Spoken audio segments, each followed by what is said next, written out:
Hello and welcome back to another ThyGap podcast episode. This is DarkSwamp series, the second edition, India versus Joe Root and Jimmy Anderson. This is, of course, Bogus Noog, your host, and with me is my co-host. Being brute. Brute, what a match. What a match. What a match. Have you seen how I am becoming so hollow? I'm almost speaking like Morgan Freeman here. Yeah.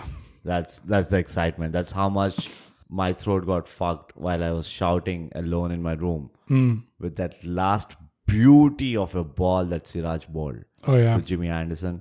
You know, after the parade of this whole hostile bowling with bouncers and body line, it just took one neat outswinging-ish kind of a ball from around the wicket on a good length to wrap up the match. What an irony. Also great timing because this match just happened in and around India's 75th Independence Day. Independence Day, Jai Hind. Jai Hind, and also great crowd at the Lord's. The Mecca of the cricket grounds. Yeah, the slope edition. The slope edition, yes.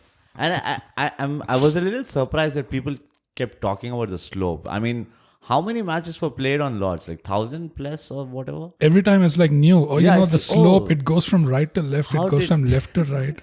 Like, how did this slope come out, appear out of nowhere? Oh, the slope is so advantageous from this end. And like, that has been there forever. Yeah. Thankfully, there was no stoppage because of rain. Just a little bit because of light. Yes, little cute threats by the dark clouds. But this time, bogus, that little cute threats didn't stop India from winning. No. And the weather, it favored England first, Yes. but then it favored India on day 5. Not really. I mean, you mean to say by Joe Root picking up bowling? No, just on day 5 when we were bowling. The weather didn't favor them. No, I it don't favored think- us, I'm saying.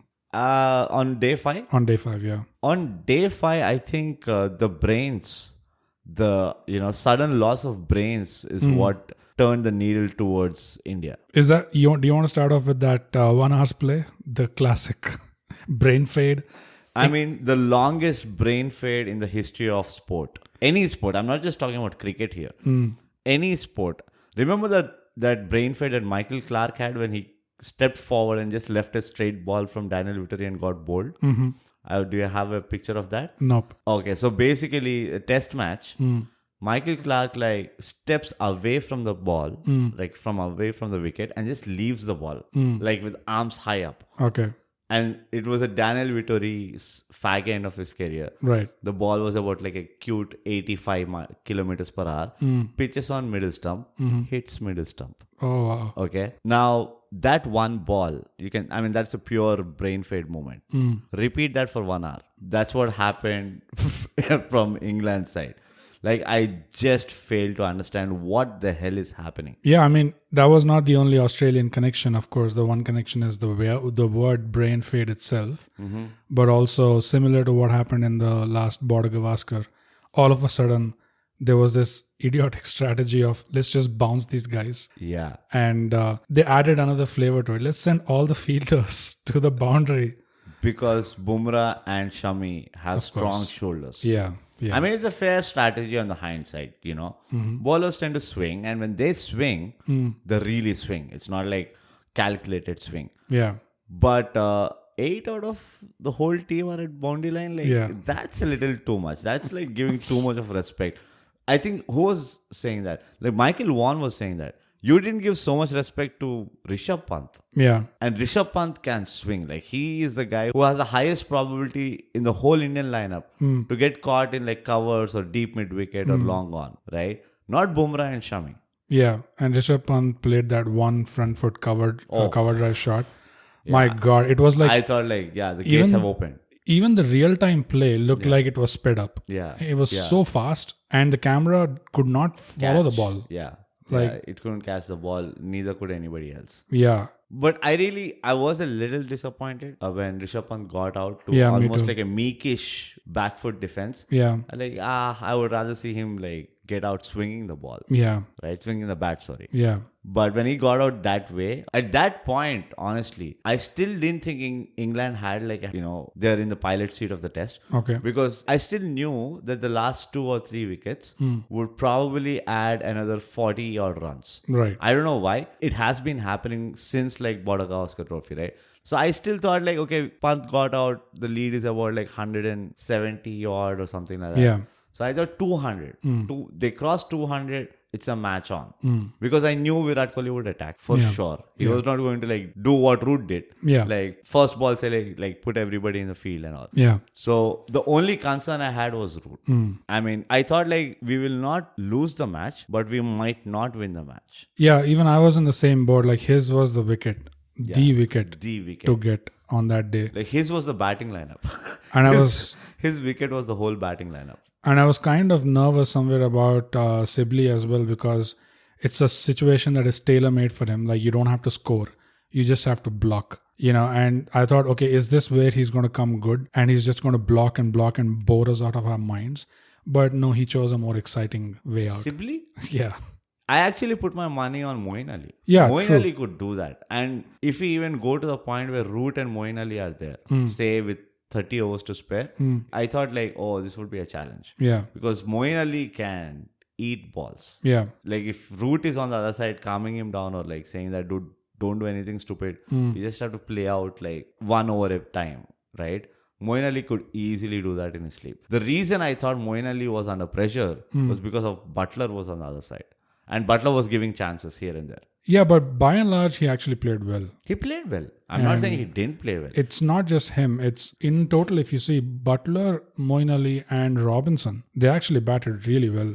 And I was kind of like, because it almost went to like 10 overs left for the day or something, right? 8th over, yeah. I mean, that's when it ended. Just like ended abruptly. But it ended abruptly. Like after like I think Robinson got out, it was just like another over and it got wrapped up. Yeah. Butler got out in the next over. 3 balls later, Anderson got out. yeah, But the other thing that you need to see, I think we're giving too much of credit to England batting. no, That they played well.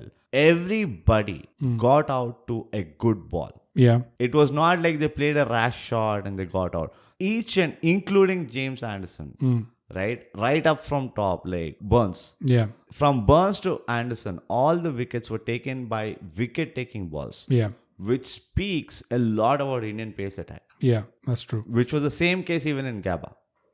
Even in Gabba, they were not quite giving away the wickets in the second innings. Yeah, Where Smith got that 55 and they were just not ready to get out, but Yeah. they kept tumbling. That's because of good bowling. And that's very rare to see that Yeah. an Indian pace attack actually went abroad and bowled better than the home side. yeah, but that 1 hour's play or the partnership between Bumrah and Shami was one of the best anger management classes that I've seen for an opposing team.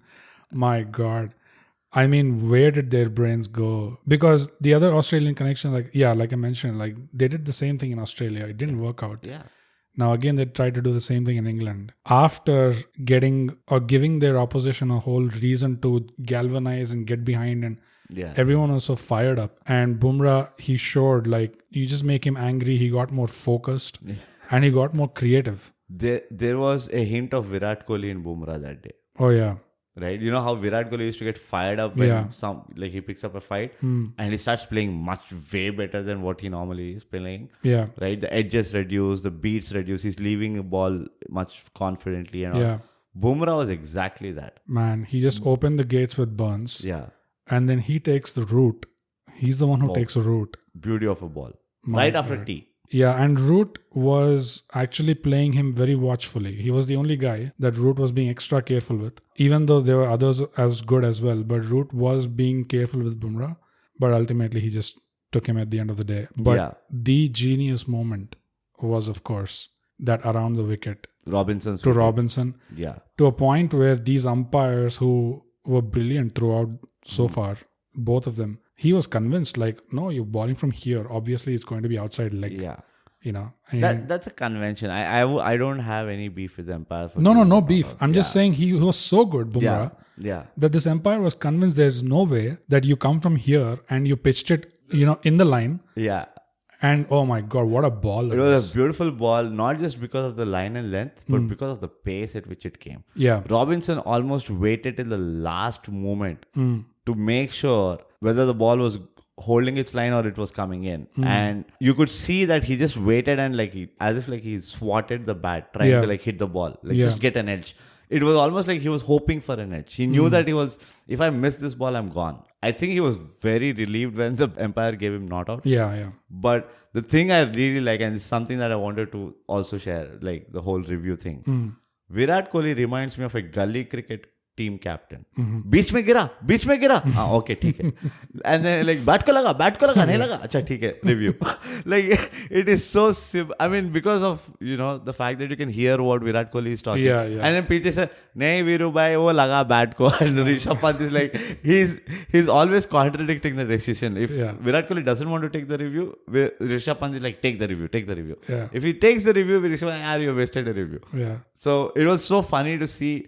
That was also amazing, right? As a fanatic of the game, what Virat Kohli showed in that 60 overs, how he rallied the team. And which is why I always maintain that Virat Kohli is a great test captain because he knows how to maximize a session, capitalize on a session, right?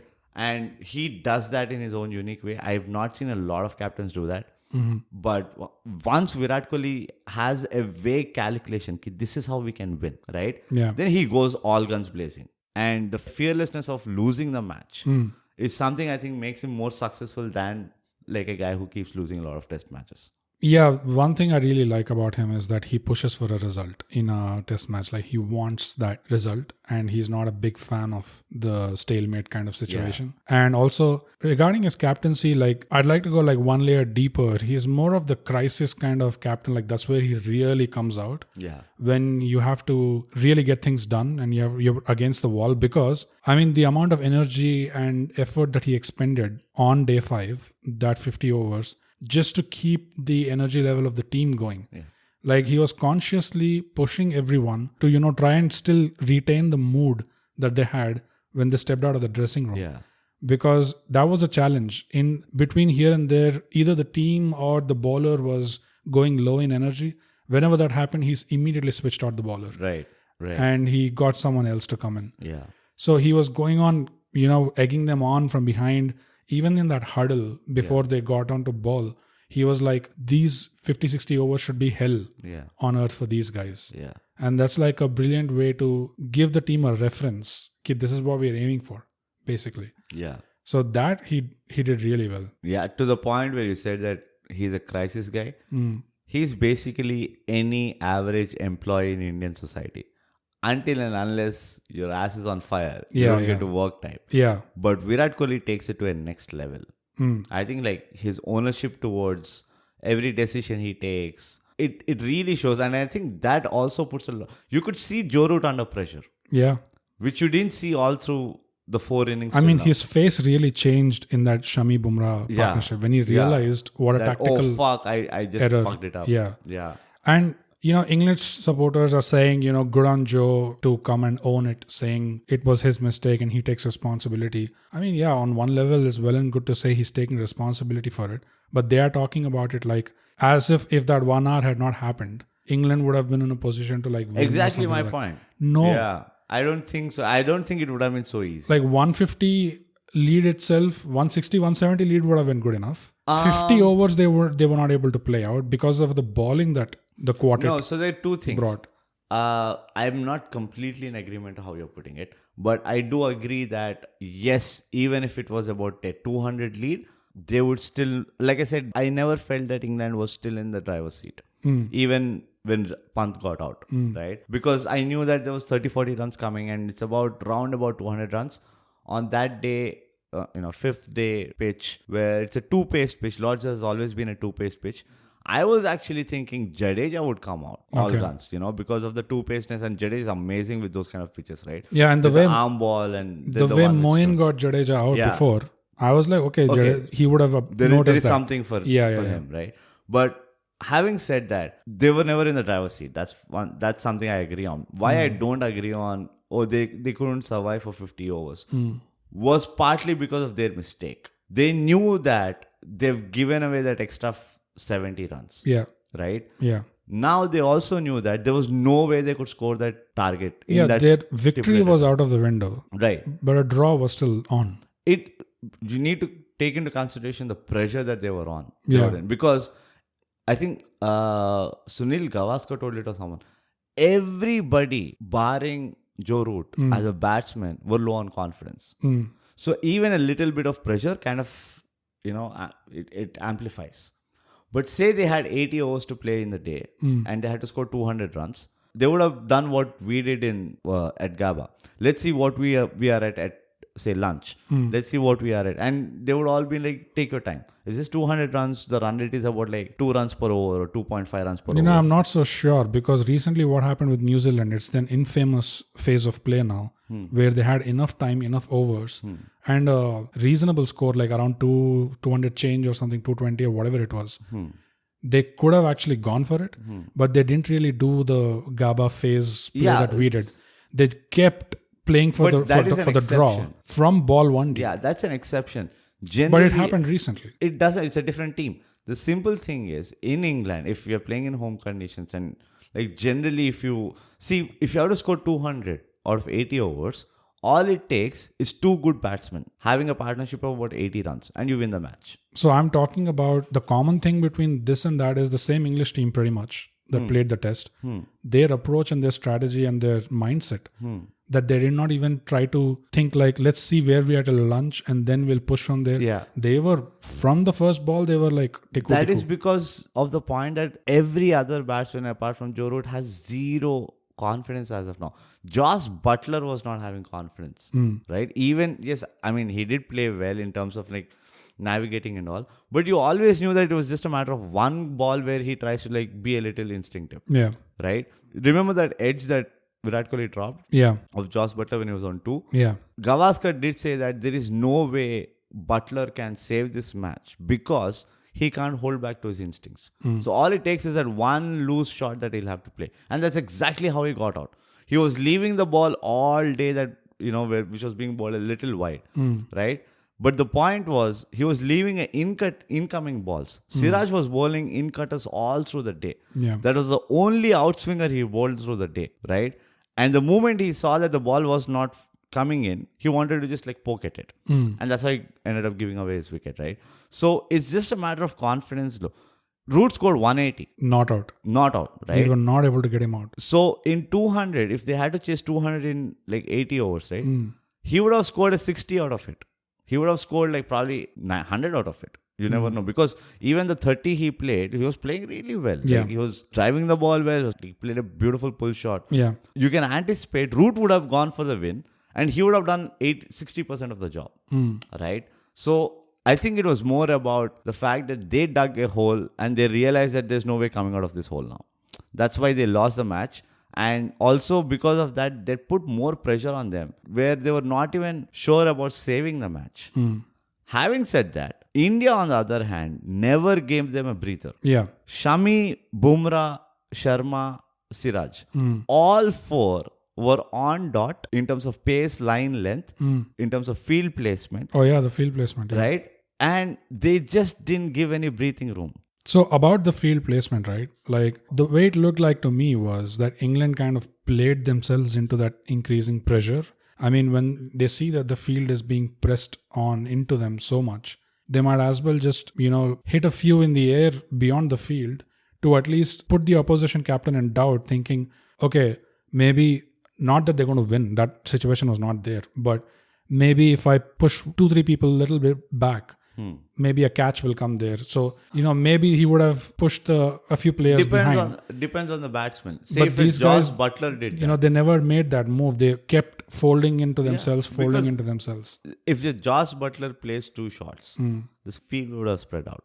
But say a Robinson plays a couple of shots, the field would have still stayed the same. Yeah. The simple reason is, all it takes is that one misjudged shot that the batsman would play, he was gone. Right. The other thing that was supporting that was the relentless accuracy of the bowlers.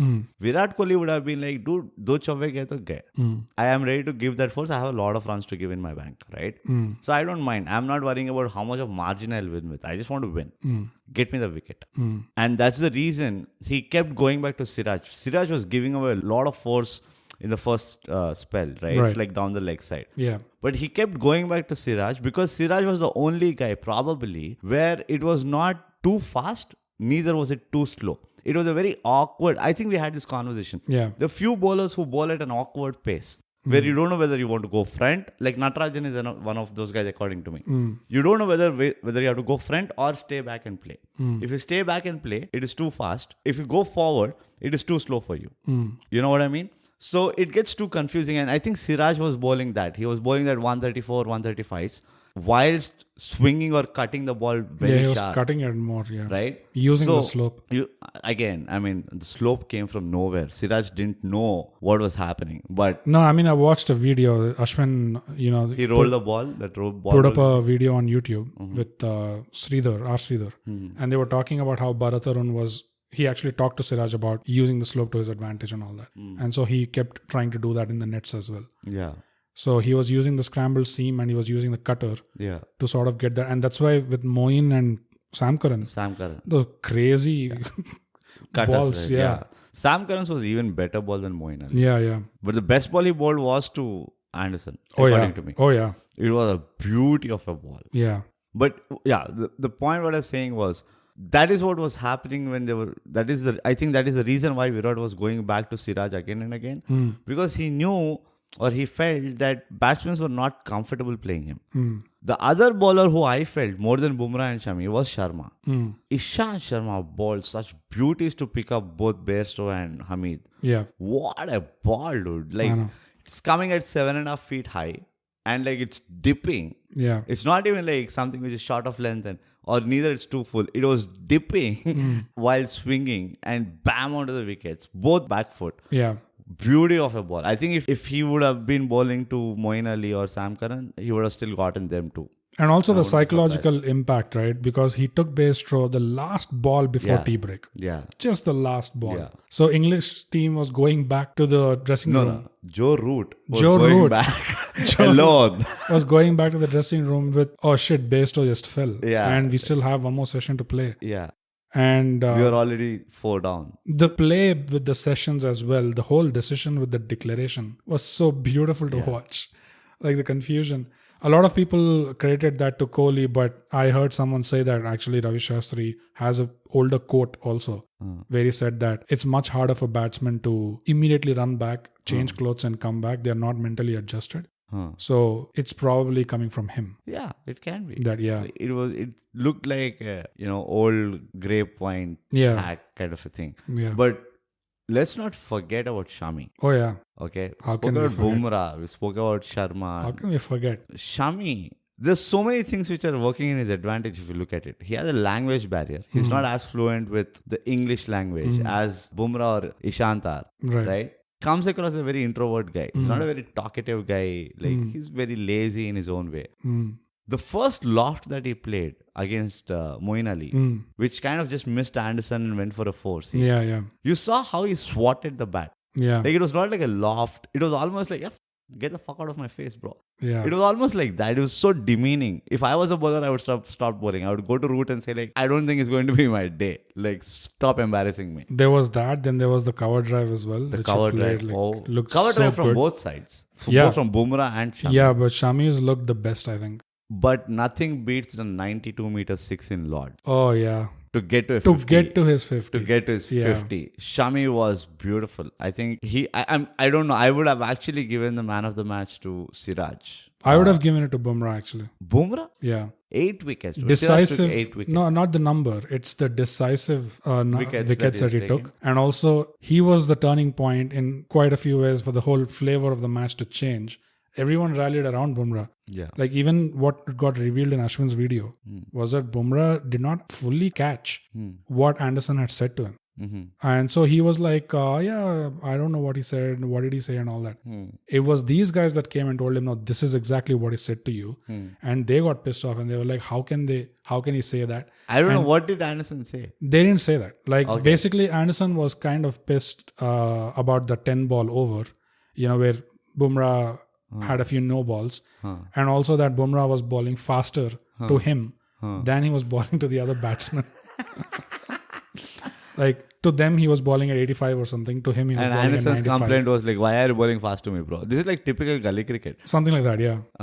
I didn't know that. I mean, I knew they were picking beefs here and there. Yeah. But I didn't know what exactly was happening. I was like, good for us, like as long as it works. They made it look like, Bumrah was doing something deliberate against Anderson. My read was not that at all when I was watching the match. It looked like it was, first of all, a very frustrating day for the bowlers because wickets were hard to come by. Because it was Root who was ruining the show. Root, of course, has his own role to play, but the conditions were not exactly bowler friendly. So they had to work harder and they were getting tired, obviously. And the whole prospect of if you leave this last wicket, untaken, Root is going to come back tomorrow again with 180. It's like just that. I think he could have scored another 30 with Anderson on that. Yeah, I think that was just in Bumrah's mind or something that at any cost, this wicket has to go. And so he was trying to bounce him out, maybe get a catch somewhere around him. Anderson is known for getting out for short balls, by the way. Yeah, so... But I don't know if you remember this. The ball before he got out, Anderson played a defensive shot in the point region. And he tried to go for a run. And Root was like, no need. It's just one more ball. Just handle it. The next ball, fucking bloop. Yeah. Anderson is like, another duck for me. I'm like the third highest wicket taker. And this is going to be a badge of honor for me.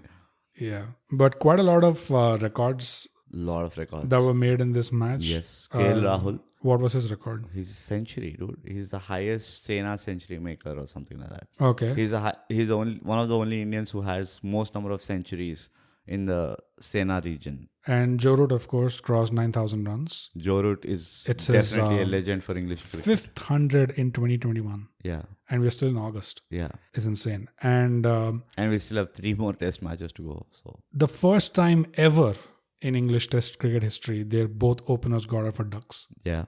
So that was a great achievement. Feather in the cap. Great contribution from Team India to England. So that they help you establish a unique record. Put up another plaque somewhere in Lords. And of course, the other one, the first ever English batsman to get a king pair on Lords. Sam Curran, yes. And this is not an official record. The first ever time commentators noticed the slope on Lords. Oh my God, yeah. Right? I think it's the first time in the last 1400 years that people have noticed the unique slope of the Lord's ground. Right. I think also there's another record. Highest partnership by India, Bumrah and Shami. In England. Yeah. Yes. It's not overall, but in England, it's the best, highest partnership. Another record, highest number of 50s by a number 9, I guess, by Shami. Oh. Yeah. Yeah, he upped Bhuvaneshwar Kumar has 150 more than him or something like that. His earlier highest score, which was 51 or something, was at Nottingham. And Shami comes back and betters that with a 6 to boot, to get his with 50. The fastest strike rate. Yeah. And this is not an official record, but there were 3 instances that, wickets fell 2 for 2. Yes, I remember. And the funny thing is, 2 out of those 3 were Moeen Ali and Sam Curran. Is it? Yeah. Yeah, because Sam Curran obviously just king pair. Right. So the previous one was Sibley and Hamid. Mm-hmm. Yeah. That was Ishant Sharma. Siraj. Oh yeah, that was Siraj, first inning. Oh yeah, Siraj first innings. Hamid bowled by Siraj. Yeah. And then the first time Ali and Karan was Ishant Sharma. Yeah. And then again now Siraj. Yeah. It's crazy. 2 balls, 2 wickets, 2 balls, 2 wickets. So 3 times it happened, man. Yeah. There's so many things that happened. I don't know what would they be thinking, the English team. I don't know what they would be thinking. They don't have Jofra Archer. Yeah. Ben Stokes has gone on a holiday. They don't have openers. They don't have Wokes. Yes. right? No Broad. Broad is gone. And we only know if Anderson can play all 5 test matches. Very unlikely. That's true. And Wood is most likely out. Because of the shoulder injury. Yeah, because of shoulder injury. And What after is the going to injury, they happen? told him go and ball aggressive short pitches to these two guys. After he got injured. Yeah. So obviously his situation may be worse. He's most likely out. That's coming from the coach himself. And And it's so unfortunate. I think Mark Wood did ball decently well. He was at least supporting Anderson relatively well. he bowled decently well and he bats decently well as well. He's a good fielder. He's a good fielder. Yeah. To which Jeffrey Boycott had a problem saying, if you're one of the pace attacks and the ball is almost at the boundary, it's a test match. It's not a T20. Why do you want Let to it throw go. yourself? Yeah. Just let it go for a 4. He was like, Boycott is now seeing a possibility of bringing the 70s cricket back. Like, where you start pointing the fielder where the ball is going. And you just you do the football skills near the boundary. Yeah. I think Jeffrey Boycott wants the whole 70s way of playing to come back, not just like test cricket. But I couldn't disagree with his logic. Is that it's a test match. It's a 5-test series. Correct, but you're one of the spearheads. If it's going to the boundary, if it's close by, just let it go. Don't dive and put your body in a situation. Generally, players right now are a lot more physically stronger. So I don't think these dives really affect them so much. I know. I mean, it's one thing that it's not about players. It's about the spearhead pace attack. You want to protect these guys because their health is important. I mean, I'm sure they have a fair idea about whether they can or not. Like James Anderson doesn't dive anymore. Yeah. Right? Because I think they know, okay, if I don't dive also... No, James Anderson doesn't dive because he's like 55 or something, There's another reason for that. Yeah, and also he's like, I'll cover it up with taking wickets. Yeah, I'll take a 5. Like he has that in the back of it. Yeah. By the way, James Anderson didn't get a wicket in the second innings. Not a single wicket. Because those idiots asked James Anderson to bounce to Bumrah. All it would have taken is one that, the trademark in-swinging Yorker of James Anderson. That's and it was goodbye. He already has his witchcraft. Like, why do you want to ask this guy to bounce people? Yeah. Fight them like a mortal, James Anderson, and like shed all my armor and then go ball bounces to like Shami and the annoying part was they were leaving the bounces. Yeah. Those bounces were not even well directed, but like how generally you bowl the bounces that you see with Cheteshwar Pujara. I don't know if he's like a bouncer magnet or something. Every bouncer Pujara plays hits him. Yeah. It's not like it left him or it just kind of skidded past his like ear or something. All of them hit him. Yeah. But then they start bowling bounces to Bumrah and like the tail enders. Nothing hits them. Nothing even looks dangerous to them. I mean, Bumrah, he took one to the helmet. Remember? It was a rising ball more than a bouncer. And Bumrah came back smiling. Like, kuch nahi hua mere ko. Yeah, I mean, he refused to take the run. Yeah. He was like, I'll take it on. Yeah. So that was another moment. Man, that whole phase of play was... Watching it live was... It was intense. Whole day 5. Yeah. And such a perfect, ad for Test cricket that it, first of all, goes to 5 days. 5 days. Goes to the last session. Goes to like the last 9 overs or something. Right. But then the intensity just keeps peaking and peaking and peaking. My God. The beauty about that partnership was it didn't look like they scored 80 runs. All you can remember is like 2 cover drives, one weird pull cut from Bumrah in the beginning, and then that beautiful loft that Shami played. Yeah. Right? Like what 4 boundaries or 5 boundaries. They scored 80. Yeah. Almost got 90 runs. It's right? crazy. It was like and that's because they kept taking this singles. Yeah, they just like walking in the park. Like touch the ball and like, aaja re bhai Shami. And Shami like, Aru wearing his gloves and coming and all that. They were not even running for their lives or anything. So I think that was very, very bad on Root's part for not to realize that, okay, let me just cut things. I'm not even allowing the bowler to like apply some pressure because they are able to take that easy single and all. It was textbook cricket that was needed to be played.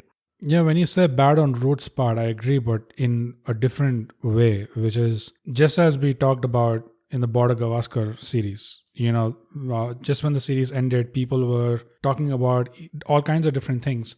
But we pointed out, we identified as soon as the series ended, that there is something deeper at play. There's something elite. Something elite in the background. And deeper in the background. And we've recorded a 5-part series, a special on this, guys.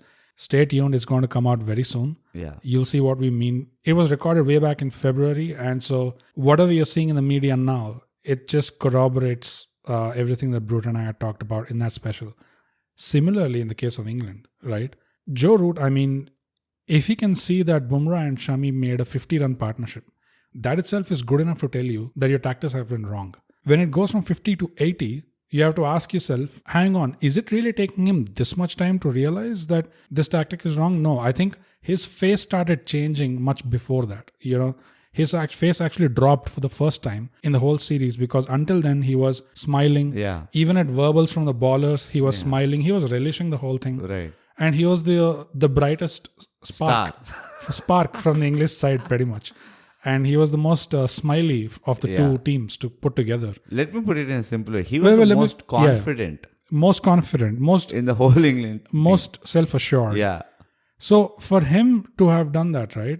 Slowly now murmurs are coming out that it could be something tied to do how he manages the team, or the lack of that, which is the English team, you know, they have their own cultural issues, just like how the Australian team have.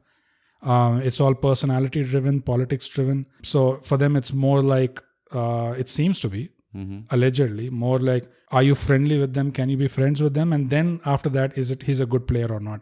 So KP ran into the same issues. Yeah. And now everyone knows that Alex Hales is one player that should be getting chances, not in test. I'm just saying. But it is one day T20. One day T20, he should be getting chances. Like people, like regular English supporters, keep asking like Alex Hales. But everyone who is within that team's vicinity, right? Even Michael Vaughan, even Atherton, everyone, they're all resigned to the fact that Alex Hales is never going to make it to the English team again. Ever again. Why? No one is really explicitly saying it. But it seems some people who are at the key or the core part of the behind-the-scenes committee. And in English cricket, the behind-the-scenes committee still includes someone like a Strauss, still includes Vaughan, still includes Atherton. Someone like a Cook. Hussain, you know. Yeah. So, Hussain. Yeah, like, that guy. It includes all of these people still, even if they're still on the sidelines and all that. So you never really know where it's coming from. But people from within kind of say like, there's no way this guy is going to ever make it now. Let him play however he wants to play in other series. Let him make whatever half centuries. Basically, these gates are closed. You know, and for Joe Root, the English dressing room, it is kind of an open secret, rather, that the dressing room is bullied more by the more tenured players. You know, like the Broads and the Andersons, they hold sway over how the team goes and all of that stuff. And Joe Root is not really someone who has control over all of that. You know, he more or less plays along. This is the sort of what we get to hear from behind the scenes. So that sort of explains like why this brain fade just kept going. You know, because someone in the team decided that this is going to be our tactic. We are pissed off. We're going to take revenge, blah, blah, blah. But then when you see 40-run partnership, these guys should have made 10-15 runs at max. Yeah. You know, the way I look at it is, as long as it helps Indian team, I don't care what the hell these guys, what cute kitty party problems they have in their sweet-own dressing rooms. Oh, yeah. Right? Let them roll over the slope of Lords. I mean, how much do we enjoy the Australian situation breaking right now? Down. Now, if English situation also comes out with such drama and masala, then the only other team that we wish this for is New Zealand. Right? Then we are the world champions. Which is never going to happen. You know, it's always difficult to, you know, break the final frontier. New Zealand is pretty much Suraj Barjatia's team. New Zealand is like, I don't think New Zealand will ever go through this. Yeah. I mean, the way Brendan McCullum has too much of like a stronghold saying that, stop being idiots. That's what I like about Brendan McCullum. He's always like, let's not be idiots. Yeah. Let's just play the game for what it is. Because for the most of the players, their cricket is not the be all and end all of the like. They're like, I'll go farm. Yeah. I'll go surf. Yeah. Yeah. So they're very level headed about this. I don't know if you know this. So you know about Damien Martin, the Australian batsman? What? So he abruptly retired at the peak of his career, right? At about 32, 33 or something. Oh, okay. He just abruptly retired. And it came as a shocker for everybody. Adam Gilchrist, the Langers, the Haydens and everyone. Why the fuck are you retiring? You're in the prime of your career. And Damien Martin was like, yeah, but I want to race horses. Yep. Okay. I think I've done my bit for the, you know, I had an itch to scratch and I did it. I did well, I think. And I think there's no point going beyond. I mean, it's only going to be downhill from here, right? So I rather like stop it and do other things that I want to do. Yeah. People abandoned him. The few players who are still trying to reach out to him and, kind of get him back, to make him change his mind and all, saying that, no, you're still a valuable cricketer, come back. And Damien Martyn was one of those guys. I think he was also one of those well-behaved guys in the Australian unit who just was there to play the game. Doesn't matter who wins, who loses. Right. But in New Zealand, everyone is a Damien Martyn. Right. You can almost anticipate suddenly Kane Williamson like, I want to grow chickens. Right. In my house backyard, where I share the neighboring walls with a bank manager, a grocery store owner, and like I don't know whosoever in the backyard. And you can always, and it seems like the right option also, right? Like, you don't even have complaints with him. Like, and they were like, but Kane, one more century and you'll be the best batsman in the world. And like, puck. I just want chickens, man. Yeah. Those eggs, bro. Those eggs. But back to England. Versus India, the famous slope test match. I thought they improved their chances a little bit. I mean, they got Mark Wood in, he did good. They got Moeen Ali in, he did good. That was a masterstroke according to me. I mean, delayed. Everyone keeps asking about Moeen Ali, like, why the hell is he not playing already? It was advanced in India, and even England told India. They just suddenly said, like, he has to go home. Yeah. And like, oh bro. Like, why? He's the only guy bowling for you. And even now, I mean, there's this other series going on, right? The 100. And in England, do you know about this? Oh, in England, like T20, IPL, etc. Oh, yeah. They have another series going on called the 100. Right. And the whole funda is, it's going to be 100 balls. And in 100 balls, how much of a score you make, blah, blah, blah. Correct. All that stuff. So Moeen Ali is the captain of one team. And that team, he took it to the top of the board. Right. They've kept on winning. So they talk about it like one of the reasons he got pulled up to the team was because he was doing so well in 100. In the 100. It's like promotion within promotion. Like, let's promote 100. As if they needed a reason. Like almost everyone else is in like a hospital ward or the psychiatry ward or something. The whole players. Yeah. And they keep saying no Folks, they keep saying no Stokes, no Works, no Broad, no Archer. I don't understand. How come they don't say no Folks? Because when I saw Ben Folks here in India, that guy, dude, he looks solid. His keeping, his batting, he was like a classical batsman. Of course, he also has an injury, so he couldn't be considered. But that guy was so good, dude. Yeah, I totally forgot about Ben Folks. Yeah, I was like, I think they're trying to get back that Ollie Pope. Ollie Pope, yeah. I am not quite sure. Even they're not sure, actually. I don't think he's ready. I don't think even Ollie Pope is sure. Yeah. Am I still playing cricket? Yeah. Because I've been scarred by that India tour. But yeah, overall, I think as long as English people are having enough troubles to keep them busy on the field, I'm happy with whatever they go through. So the next test, like I said, they said it's pretty sure that Wood may not be able to play. But one thing that looks almost confirmed is they're going to bring in David Malan in place of Sibley. Interesting choice. Very interesting choice. They have chucked out Rory Burns. Oh no, I think Sibley should go first before Burns. Burns at least has 2 scores over 40 or something. Even though his stance also looks like he's trying to eavesdrop on his neighbor. It's like, ye kya bol raha hai? He's like side head and all that. What is Rohit Sharma? Oh, by the way, there's one segment I wanted to address, but yeah, Rory Burns, either or, I don't see a huge difference. You're talking about a very small sample set of comparison. In this, the way the English team are playing. Even if you look at recent scores, right? Burns has definitely outperformed. Simply played well in India.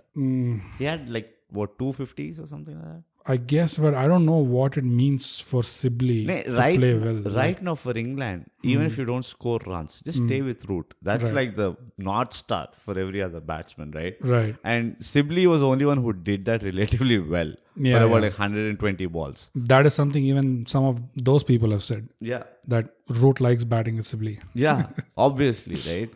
Yeah. It's almost like batting with the tail ender, only with better Malan looked solid whenever I saw him playing. So I've never seen him play test. not test, of course. So I'm not... See, the problem is And they're hit and misses. And also he's going to have an issue just like how Hamid still has not gotten into it yet. But Hamid started playing after... Like, he's playing after some 7 years or No, something. that's what I'm saying. So like Hamid also needs time now. Probably Malan also will need some time when he comes in. No, the way I look at Malan is he might not need time, but he will be a hit and miss. But there are 3 bowlers, I think, in Indian lineup who like bowling to left-handers now. Bumrah, Sharma, No, I mean Siraj. Sharma, Yeah. and Bumrah. I was counting Jadeja actually, but okay, Bumrah. Then count Ashwin also. Ashwin If loves he's bowling. playing, yeah. No, the reason why I say David Malan is he might be that fresh angle where he might play a lot more fearlessly, Yeah, than the other batsmen because he has no baggage. yeah, He has nothing to prove per se, yeah. right? So this is like a bonus to him that he is coming to the test squad. Yeah, and I have a feeling that he'll actually come good. He might score those 70s or 40s, 50s, quick fire ones. Yeah. Right? Something like what Pant would do. Mm.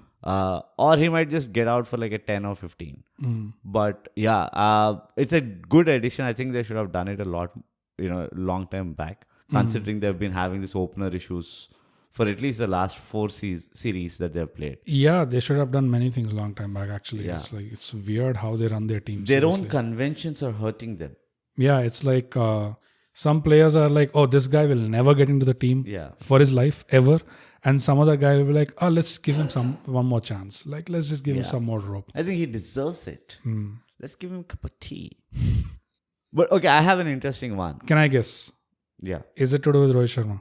That's not the interesting one, but I have an interesting segment that definitely is there. It's an observation. Can which I I've guess? been doing. Can I guess what about also? Yeah. Is it his whole pull shot thing? No. Oh, That's because I wanted to talk conventional. about that. Okay. No. You want to go with the Rohit Sharma thing first? Yeah. Okay. So I was seeing, those replaying these videos of after every ball, the whole slip cordon of India was like running towards the batsman and all. Yeah.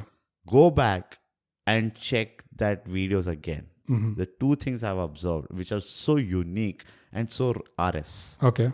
First is, he waits till the ball ends, is dead, before he kind of gets into the stride. Okay? When he's batting? No. In the slip cordon. When Okay. everybody is running. Right, so right, Rohit right. Sharma is in the second slip, right? Right.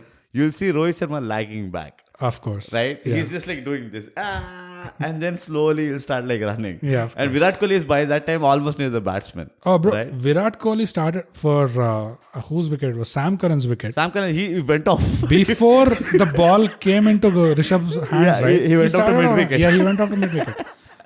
But that was so nice to see. Yeah? Like he was enjoying each and every wicket. Yeah.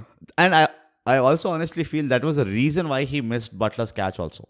Possibly. Because he was getting excited for every beaten ball. Yeah. And Butler slashed at it so hard. Yeah. On a normal, composed, simple day, Virat Kohli would have taken that catch. Yeah. But coming back to Rohit Sharma, and people are not talking about Rohit Sharma, that is pissing me off. Okay. Yeah. So this is one, right? Like Rohit Sharma is like, and then he like comes. The other thing is the commentators, the players, the batsmen, the umpire, the whole crowd are feeling cold and wearing sweaters. Rohit Sharma is the one and only, the legend, Yeah. the beast, Yeah. who's just wearing a t-shirt. He's almost like, yaar, thanda bhi nahi hota. Like, you see, I remember I've told this about, I told about this even during the Australia series. Yeah. Rohit Sharma was the only one who's not wearing a sweater. That's He's the just wearing secret behind vada pavs, bro. They keep your body like... the heat, the heat. combustion Yeah. creates that heat, right? Yeah. And Rohit Sharma is just like, yeah, this is like Goa. It's too hot for me. Yeah. And he's just like every time Virat Kohli is like, yeah, wicket is... Rohit Sharma is doing random things with his mouth. He's like, and he's just like looking in the sky. That's classic. Rohit Sharma. Classic And Rohit. this is what I want people to talk about. The calm. People say Virendra Sehwag was, cool and calm, right? In his feeling, in his way of playing. I think Rohit Sharma is even more calmer than that. He's like Zen. Yeah. He's like the sensei of calmness on the field. Because you see him, he's treating the slip cordon or wherever he feels as if it's his like bedroom or like his study room where he's putting his legs on top of the desk and he's just like lying down listening to like radio punk and all. That's the beauty. And it's a sincere request. I want more of Rohit Sharma on the screen. Even if at the cost of missing out a beautiful Bumrah Yorker. It's always a good thing. I can always substitute Rohit Sharma. Yeah.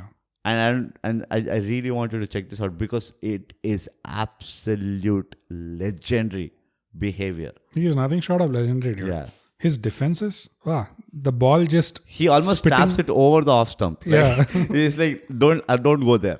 Like... What batting, seriously. That opening partnership, when the ball was moving about, oh my God. Overcast conditions. Those two guys, crazy. What was the other The other one is, it's like that corporate HR question. Mm-hmm. What are your expectations in the next 3 series, the next 3 test matches, in terms of events? Events, I think by now we can expect that. No, I'm not talking results, okay? I'm talking about milestone or events like that. Like, for example, Ravindra Jadeja taking 5 catches in an innings. Oh, okay. Like that, like an event or a milestone. Well, definitely one Rohit Sharma century at least. Okay. Is going to be there. I'm expecting another Joe Root century. Another Anderson. No, but what are the ones... Are these the ones you want to happen? I'm expecting. Okay. I'm expecting to see. Let me change expectations with want. What are the events you want to happen? Yeah. Rohit Sharma century. Okay, that's obvious. And Rohit Sharma will score. Virat Kohli century, of course. That's my number 1. And I have a lot of reasons why that is important. I actually want a big score from Rahane as well. Okay. I don't have that in my checklist. And I don't know if I could ask for anything else from the bowlers because they've already gone over and... No, I want Siraj 5-wicket haul. He already did it, right? No, not in England. Like, it's in Australia. Yeah. He missed twice in the last test match. Right. So I want like a 5-wicket haul from Siraj, and I want one of our pacers to have a 10-wicket haul in this series. It would be a huge achievement. Like a 6-4 in the first wicket and then a 4-wicket in the second innings. That would be that would be like a stamp that Indian pace attack has arrived. I mean, that stamp is already there. It's already there. Everybody's stamping it for us. Yeah, but like a double stamp, like double check on that. The other event I want to happen, and I really, really want it to happen, is a root duck. I want root to get out on duck. Oh, wow. I think that's just impossible. I know. It's far shooting, but I really want that to happen. I just want to see how England will react to, being handicapped of Joe Root. Will that like pump them up with motivation, or will they succumb? No, they are still in succumbing mode only.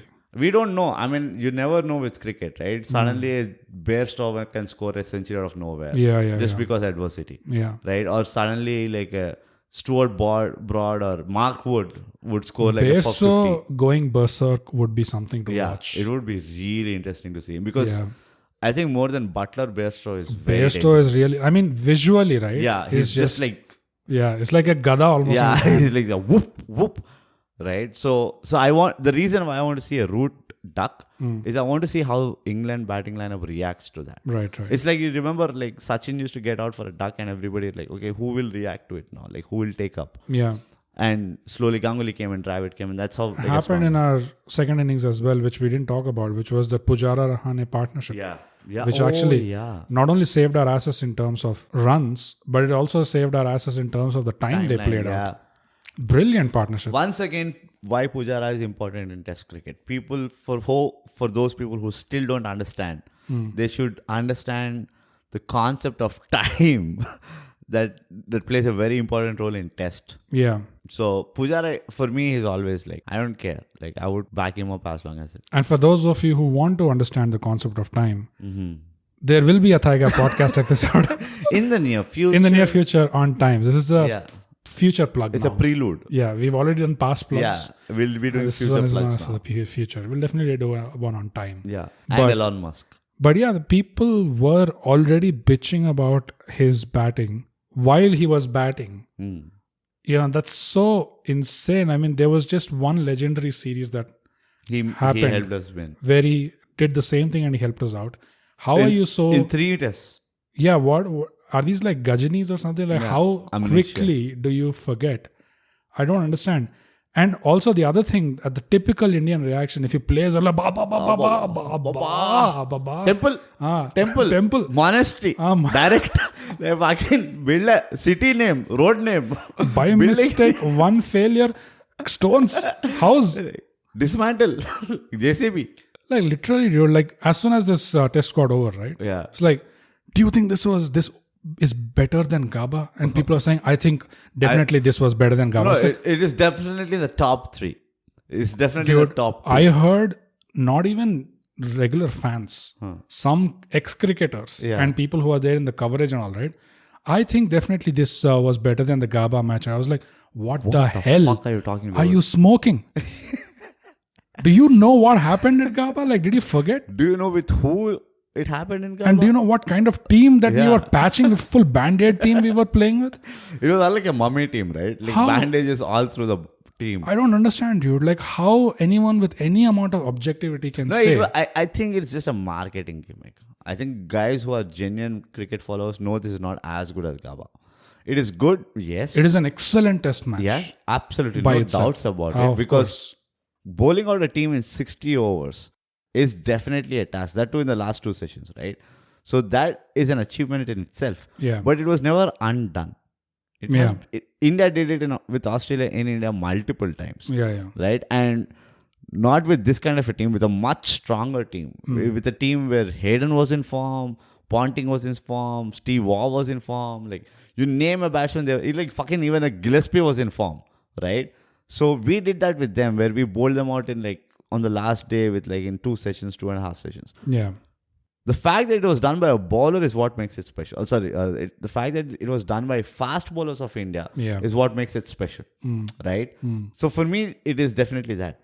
But I think Gabba has a lot more history to be taken into consideration than any other test that I've seen. A complete different dimension that was. Yeah. And with nobodies, you know. These people should understand, like, it doesn't put this test match any lower if you say Gabba was better. Yeah. Objectively, Gabba was something else.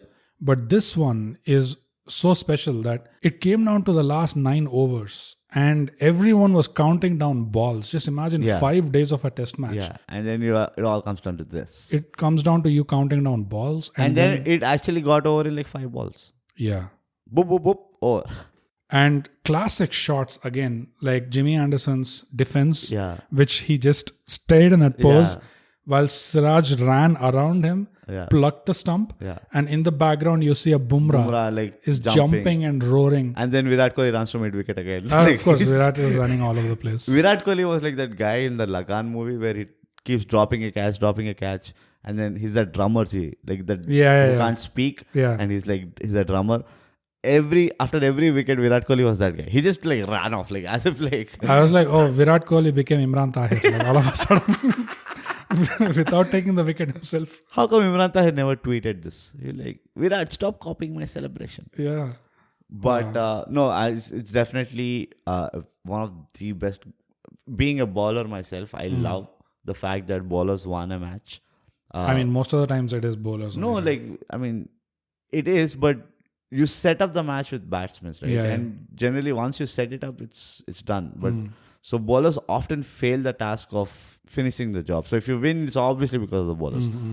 But there's so many other times that bowlers don't finish the job because of less overs or brain fades by the captain. Fades, yeah. So many things, Brain right? fights, yeah. So that is one reason that on top of it, all pace bowlers have taken a wicket, right? And they are actually proving Virat Kohli right by going in with 4 seamers. Yeah. Right? Yeah. So all these things put together, it is definitely that indication that, you know what, like, okay, we have a very strong bowling attack, you know, because even if I have to drop any of these 4 bowlers and replace one, they're equally dangerous. Yeah. You drop Bumrah, I don't care. You bring even a Shardul Thakur, he's equally dangerous. Yeah. He'll still take those 2 or 3 wickets. Right? Yeah. You drop Shami. There is a Umesh Yadav who can come, who has a similar pace, similar style of bowling. Maybe not so economical, but still pretty relatively dangerous, right? Yeah. You drop a Vishant Sharma. I can still bring a Bhuvneshwar Kumar, who can still take those wickets from Oh him. yeah, in England? Oh, In forget England, about it. yeah. I mean, Forget I about it. actually feel bad that Bhuvneshwar Kumar is. I know. I would have loved to see him bowl to root. He has like 6 fours and Seven 7 fours, fours yeah. and all that in England. And 50s in England. Yeah. Yeah. And that does it for our second edition of the DarkSwamp series, where England takes on Joe Root and Jimmy Anderson. India takes on Oh, sorry. and Jimmy Anderson. India takes on Joe Root and Jimmy Anderson. England takes on Siraj. And Bumrah.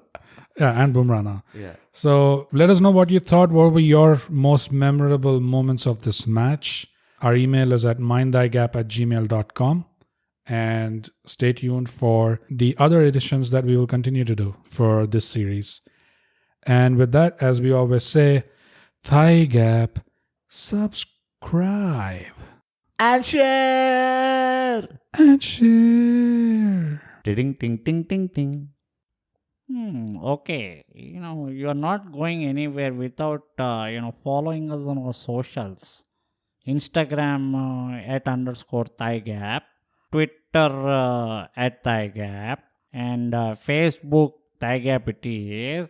Or why not write email to us, mindthygap@gmail.com.